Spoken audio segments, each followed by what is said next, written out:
কারা 14ই ডিসেম্বরের বুদ্ধিজীবী হত্যাকাণ্ডের বিচার করে নাই?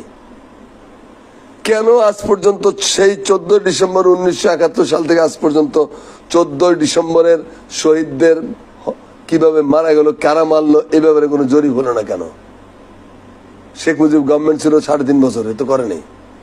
তারপরে আপনার এই আমাদের ফ্যাসিস্ট শেখ হাসিনার গভর্নমেন্ট ছিল 15 বছরের বেশি সময় ধরে, তারাও তো করে নাই। কেন করা হয়নি?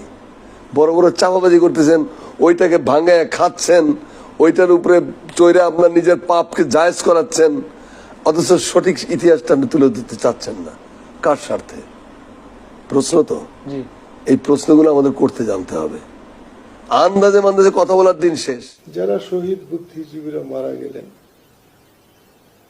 তাদেরকে এইটুকু বুদ্ধি ছিল না যে দেশ যদি স্বাধীন হয় তাহলে ঢাকাতেও যুদ্ধ হবে।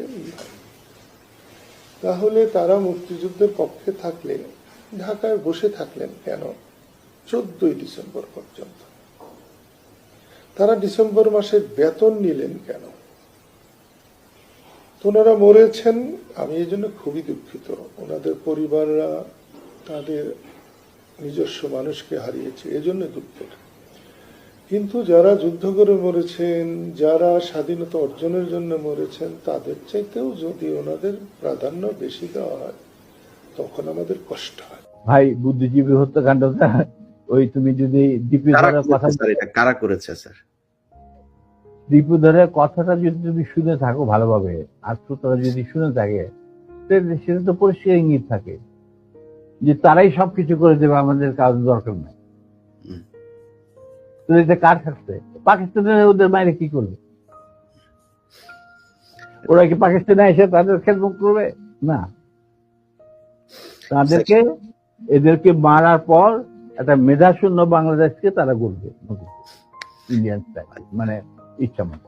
এইরকম যে 14 ডিসেম্বর যে বুদ্ধিজীবীদের হত্যা করা হয়েছে, সেখানে আল বদর, আল শামস, তো আমি আমাদের রাজনৈতিক দলের এখানে ইসলামিক রাজনৈতিক দলের নেতৃবৃন্দ আছেন, তাদের দৃষ্টি আকর্ষণ করে বলতে চাই, সব বিএনপির দোষারোপ করে অনেক কথা বলেন। যখন আপনাদেরকে দোষারোপ করে এখনো ইতিহাসটা লেখা হয়, আপনার কেন সেটা সঠিক ইতিহাসটা তুলে ধরার জন্য বর্তমান সরকারের কাছে দাবি জানাচ্ছেন না?